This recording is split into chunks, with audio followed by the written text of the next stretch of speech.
au Québec. Et puis d'ailleurs, je me suis surtout, est-ce que vous me voyez, basée, c'est le livre de référence là, de Delphine Colin-Vézina, puis Tristan Milot, Natacha Godbout. Là. Je me suis basée là-dessus, mais il y a plein de ressources qui seront à la fin aussi. Puis dans les participants aujourd'hui, il y a d'autres pédopsies, fait que n'hésitez pas à m'aider. Voilà. Puis un autre mea culpa, c'est que je suis très à l'aise. Là. Je suis pas la personne la plus organisée. Fait que j'ai fait ça plutôt dernière minute pour me rendre compte que là, j'avais beaucoup de matériel. Fait que j'ai comme diminué, puis on va séparer en deux présentations. Aujourd'hui, ça fit vraiment avec la présentation de cas de Christelle. Là. Ça va se rejoindre. Pour les objectifs, donc, j'ai mis différencier entre le trouble de stress post-traumatique, le PTSD ou TSPT, mieux comprendre le trauma complexe, puis c'est quoi ses présentations cliniques. Puis, j'ai pas on l'a dit, là, pas d'autres billets, autres que j'aime toujours dire que mon billet, c'est que j'aime vraiment les patients et leurs familles. Puis, je trouve ça important puis le trauma complexe, c'est pour ça, en fait, que je trouve important de partager sur ces notions-là parce que ça prend soin, je trouve, parfois plus que de le voir de façon superficielle, la compréhension clinique. Donc, c'est des quiz assez simples. Selon vous, lequel de ces énoncés ne correspond pas à la définition d'un trauma complexe? Une adolescente qui a été agressée sexuellement par son père, dont la mère, le fait que la mère n'était pas disponible, la protégeait pas des agressions, intimidation puis agression par les jeunes à l'école quand elle était ado, puis le père qui a été violent physiquement envers elle.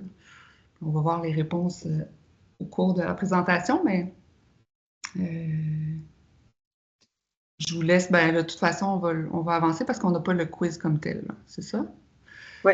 Puis l'autre question que j'avais, c'était qu'est-ce qui peut correspondre à une présentation du trauma complexe, une possibilité, consommation de cannabis quotidienne pour gérer le malaise avec le groupe d'amis, une ado qui se sent vide avec des idées suicidaires on-off, un enfant qui fait des crises à répétition, il s'oppose, il mord l'intervenant, ou un adolescent qui, face à des gros stresseurs, ne réagit pas, ou toutes ces réponses.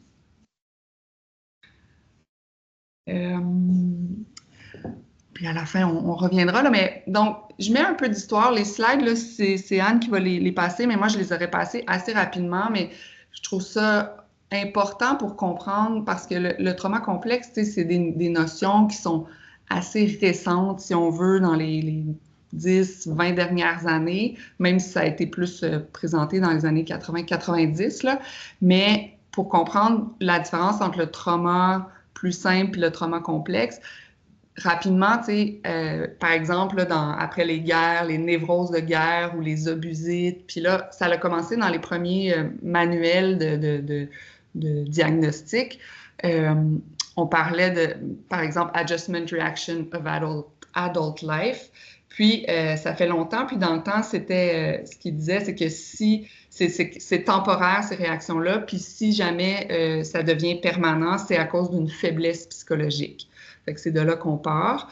Puis après ça, ça a été plus moderne, on évolue, on le met, on a, mis sur pied là, le diagnostic de TSPT, puis on a plus pris soin de ce que ça pouvait faire aux gens, aux victimes, finalement. Puis ensuite, le trouble le TSPT est apparu dans la 3e version du DSM, l'espèce de manuel des diagnostics dans les années 80. Puis on a commencé à dire c'est des événements très ciblés. C'est pas des expériences usuelles, c'est pas les épreuves de la vie, puis c'est des symptômes précis de réviviscence, de l'évitement, puis l'hyperactivité neurovégétative. Fait que ça se limitait à ces éléments-là.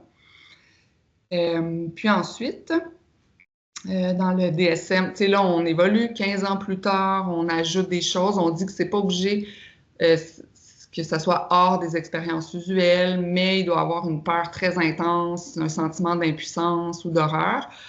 Puis moi, c'est ça, au début, quand j'ai commencé à étudier en médecine, c'était ça, les éléments qu'on parlait quand on parlait de trauma. Il fallait que ce soit ces critères-là. Puis, par la suite, dans le fond, dans les années, en 2015, quand le DSM-5 est apparu, là, il y a eu plus d'éléments où ça peut être un trauma qui est indirect, si on a témoigné ou c'est nos proches qui ont été victimes ou on est exposé à des détails, là, donc ça comprenait les intervenants. Puis on a enlevé certaines notions. Tu n'es pas obligé d'avoir une peur intense puis un sentiment d'impuissance lors d'un événement précis. Ils ont ajouté la catégorie que les cognitions, les émotions sont affectées négativement. Puis, le spécificateur de dissociation aussi. Fait c'est donc pour dire qu'à travers le temps, on a inclus de plus en plus d'éléments à la définition du trauma, puis à qu'est-ce qui est la nature de l'événement vécu. Puis on a fait des études pour mieux le comprendre, puis on s'est rendu compte qu'il y a une plus grande variabilité dans le fond du trouble de stress post-traumatique.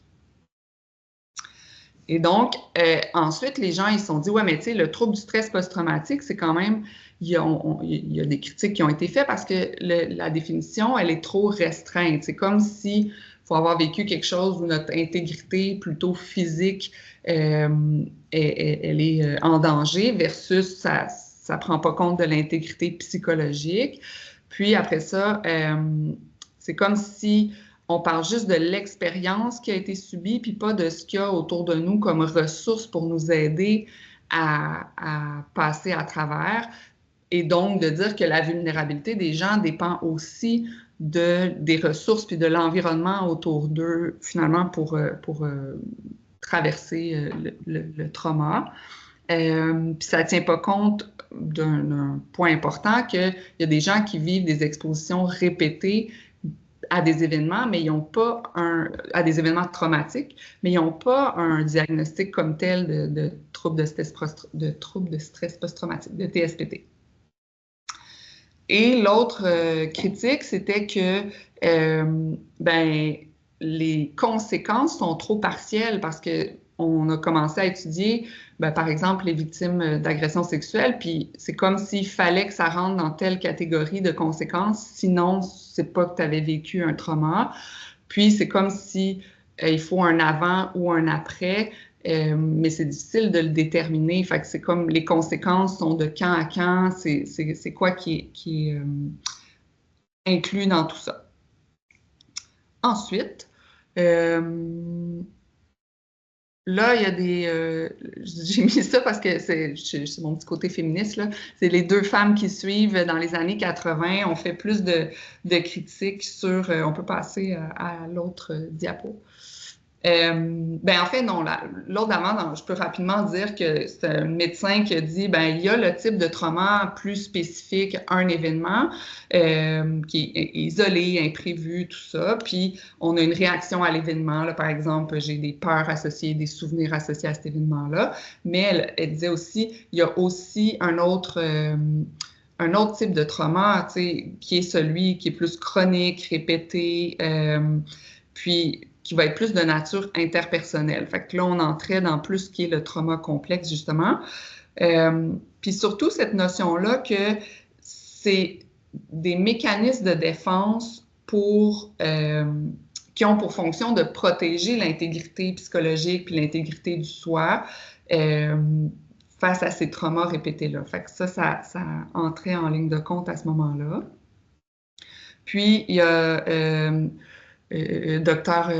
Herman, qui aussi a dit, ensuite, si on prend juste le trauma TSPT plus restreint, c'est comme si après, on va dire, c'est des TPL, il y a un trouble somatoforme, il y a un trouble d'identité multiple, c'est comme le diagnostic, on ne prend pas soin des traumas en arrière, puis de l'étendue, des conséquences, des spécificités psychologiques que ça a dans la création, la genèse de psychopathologie pour la suite, dans le fond. Et donc, ça, on peut passer, là, c'est donc, mais tu sais, dans les manuels, ils ont donc tenté d'introduire peu à peu dans les catégories. Puis c'est pour ça que, tu sais, le trauma complexe, c'est pas tant... oui, c'est connu maintenant, puis tout le monde, vous avez dû l'entendre, mais tu sais, même dans les diagnostics, nous, comme médecins, moi, je le mets tout le temps, mais il y a des gens qui n'osent pas le mettre parce que c'est pas comme tel dans les manuels, même si ça a été, on tente d'ajouter ces éléments-là. Puis l'autre diapo, ben, ça montre que dans le DSM-5, le trouble du trauma développemental, là, on ajoutait pas mal d'éléments importants, donc des difficultés plus larges, là, régulation physiologique, affective, comportement, des relations, de l'identité. Puis là, les critiques, ça a été, oui, mais c'est tellement vaste que, bon, qu'est-ce qu'on fait avec ça? Et donc, j'ai mis cette diapo-là, mais j'aurais dû la mettre après, là, mais tu sais, c'est comme d'amener tranquillement qu'il y a une nouvelle lunette, que c'est une histoire de vie. Puis là, je trouve ça intéressant, tu sais, le trauma simple, c'est plus restreint dans le temps, c'est pas visé contre la personne, c'est comme la malchance qui fait ça, puis ça aurait pu être quelqu'un d'autre, puis souvent, c'est clair, tu sais, il est arrivé quelque chose de précis, on le sait, j'ai vécu je sais pas, un gros accident ou le feu de ma maison, versus le trauma complexe, ben c'est dans l'histoire de vie, répétée, chronique, puis ça varie, tu sais, c'est pas toujours aussi intense, mais c'est toujours comme à risque de, donc une instabilité comme un champ de mine. Puis, ce qui est, la personne, elle est directement ciblée. Fait que c'est comme d'humain à humain. C'est quelqu'un qui fait mal à répétition à un humain, ce qui n'est pas la même chose que j'ai eu un accident, puis c'est un accident. Puis aussi, c'est abstrait, donc c'est derrière des portes closes. Souvent, ça va être parole de l'un contre de l'autre. Donc, nous-mêmes, dans les services, on peut être rempli d'ambivalence, de malaise, contrairement à si quelqu'un arrive post-accident à l'hôpital, c'est clair, on sait quoi faire, on offre des services rapidement à ces gens-là. Juste avant, je rajouterais aussi, tu sais, c'est sûr que ça me passionne, puis j'aurais pu rajouter 1000 slides sur les études qui ont amené aussi sur les événements de vie dans l'enfance qui entraînent le trauma complexe. Il y a une étude intéressante en 2018, là, je me l'étais noté, sur la sécurité dans les espaces publics et privés au Canada, donc la prévalence de la maltraitance.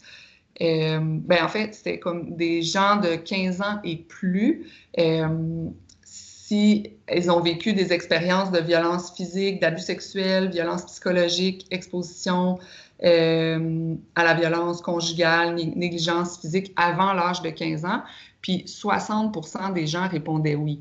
Donc, tu sais, c'est la majorité des gens ont vécu des événements adverses, mais ça ne veut pas dire que la majorité vont avoir des effets traumatiques. Mais ça parle qu'il faut en prendre soin il y a beaucoup de gens qui en vivent. Puis, dans les études, ils disent aussi, puis peut-être je referai un petit bout là-dessus, mais que plus il y en a, plus c'est exponentiel les conséquences. Par exemple, quand tu as vécu 4 événements sur les 10 proposés, là, entre consommation des parents, séparation, violence, tout ça, bien, tu as 30 fois plus de chances d'être suicidaire, mettons, ou 2 fois plus de chances. Fait qu'à partir de 4 événements, ça augmente. D'où l'intérêt de prendre soin de ces traumas-là, puis d'en faire un modèle, puis d'essayer de l'amener plus dans la compréhension clinique des patients. Donc là, ça, j'élaborerai pas là-dessus, là, mais c'est le trauma complexe, on l'a dit tantôt, les gens disent, ben oui, mais ça englobe tellement de choses. Effectivement, puis ça englobe une approche, plusieurs approches ont été sont prises en considération, puis ça demande une approche intégrative. Le temps file, fait que je décrirai pas tout ça, mais ça compte des théories d'attachement, théories de trauma, les dynamiques de trauma transgénérationnel, puis les théories, le TSPT, les troubles réactionnels de l'attachement. Donc, plusieurs choses qui ont été mises en commun pour arriver à la définition qui est le résultat d'expériences interpersonnelles, répétées ou prolongées, qui causent un tort direct au moyen de mauvais traitements par des personnes en charge. Puis les mauvais traitements, ça peut être des abus psychologiques, physiques, sexuels, négligence, abandon. Puis ça survient à des périodes vulnérables du développement, les deux plus spécifiques étant la petite enfance et l'adolescence. Donc, c'est comme flou, mais ce n'est pas à la fois, mais c'est la définition qui nous aide à comprendre ce que c'est. Puis là, je trouvais intéressant d'aborder la présentation clinique. Dans la littérature, là, on va souvent voir comme 7 volets pour les séquelles, mais dans le livre, il y a plus les 9. Puis on va les passer ensemble. Puis dans les prochaines présentations, on pourra aussi regarder plus le côté comment on évalue puis on intervient.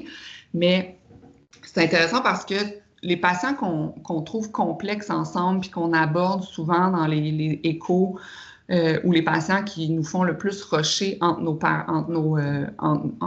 intervenants puis dont on parle le plus souvent, ben c'est souvent, il faut se questionner si c'est des gens qui ont un trauma complexe, parce que ça rend tout plus compliqué aussi dans le traitement. Donc, les présentations cliniques, une des premières sphères, c'est, là j'ai jusqu'à comme E25, 30, mettons, la dissociation et l'évitement. Donc, c'est dans le fond, les émotions négatives, quand à répétition, tu te fais oublier ou frapper ou abuser, c'est tellement fort, tellement négatif. Puis, quand on est dans l'enfance, on n'a pas les capacités d'adaptation. Donc, c'est comme un mécanisme pour survivre à ces émotions négatives-là. Puis, ça permet de maintenir une perception positive des figures d'attachement. Si je déconnecte de tout ce qui est négatif, ben je peux rester en vie en étant en lien avec cette figure de soins-là.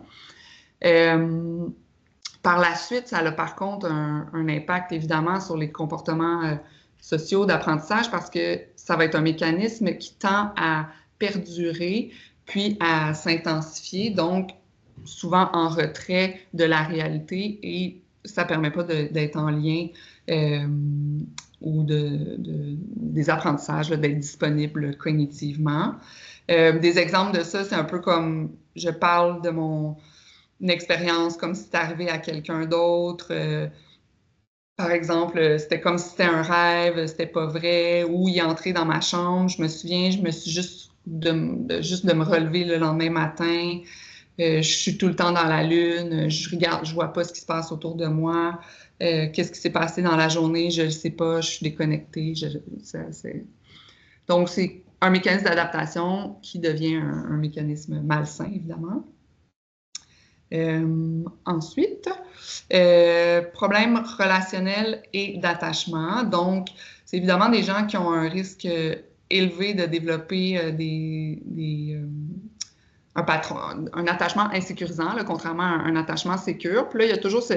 Tu sais, je sais pas si ça vaut la peine, mais je peux refaire juste dans les attachements insécurisants, les attachements évitants, ambivalents, désorganisés. Puis, c'est un peu de dire, ben c'est sûr que si autour de moi, tout est dangereux, j'ai pas d'aide, ben je vais m'attendre à être blessée, mais c'est pas conscient, donc je vais apprendre à me débrouiller tout seul, puis je vais pas compter sur l'autre quand il m'arrive quelque chose, je vais rester, c'est moi qui est capable de gérer, puis je vais m'organiser. L'ambivalent, ben, ça peut être un parent qui est instable. Par exemple, je fais à manger, je ne fais pas à manger, mais ça va être insécurisant. Puis, j'ai pas confiance pour affronter le monde et donc, ça peut être un champ de mine, tout peut sauter à tout moment, mais il va falloir que je parle plus fort souvent. Puis, c'est l'autre sur qui je vais compter pour régler mes problèmes. Puis désorganisé, c'est qu'il n'y a pas de pattern quand ça va pas, puis quand tu es en détresse. Il y a eu souvent de l'abus, de la méchanceté, quelque chose de très c'est ça, très justement désorganisant, là. Fait que donc, même le négatif vient de l'intérieur de soi, c'est ça qui est internalisé. Fait que les patterns sont imprévisibles. Puis donc, mais ça fait aussi que tu sais, la maltraitance, ça entraîne une perception ambiguë parce que c'est comme la personne, évidemment, qui est supposée me donner le plus grand soin et me protéger, mais en même temps, elle me fait du mal. Donc, c'est complexe d'établir de la confiance envers autrui. Fait que c'est des gens qui vont effectivement rechercher beaucoup de réassurance, puis rejeter, puis pas faire confiance. Eux-mêmes être sensibles au rejet, à l'abandon. Puis, évidemment, ça a un impact sur tout le reste de la vie, sur comment on appelle, les relations pour tout le reste de la vie. Puis dans les figures d'attachement, ça peut être n'importe qui prend soin. Ça peut être aussi comment on appelle, le coach qui, pendant 4 ans, je fais de la gym puis je me fais agresser à répétition. Pour l'identité, concept de soi, dans le fond, c'est que quand tu es en mode survie, hypervigilance, toute ton énergie, elle est utilisée à te protéger du monde extérieur au détriment du monde interne, puis ça entraîne un vide identitaire. Tu n'as pas le temps d'investir à c'est quoi, je suis qui, c'est quoi mes émotions, c'est quoi mes limites, qu'est-ce que j'aime pas, c'est quoi mes forces. Donc, ça entraîne une perception négative de soi ou faussement positive. On va souvent voir des forts traits narcissiques chez les gens qui ont eu un trauma complexe. Puis, pour pallier à la culpabilité puis la honte du vécu antérieur, parce qu'on se croit comme nous étant la cause ou étant c'est malaisant d'avoir vécu, ou encore on porte la honte et la culpabilité des agresseurs, bien, c'est des gens qui vont souvent utiliser le mensonge puis la fabulation. Tu sais, je ne sais pas si vous avez déjà vu des ados, ils racontent, comme on avait parlé déjà ici, mais ils racontent des trucs absolument...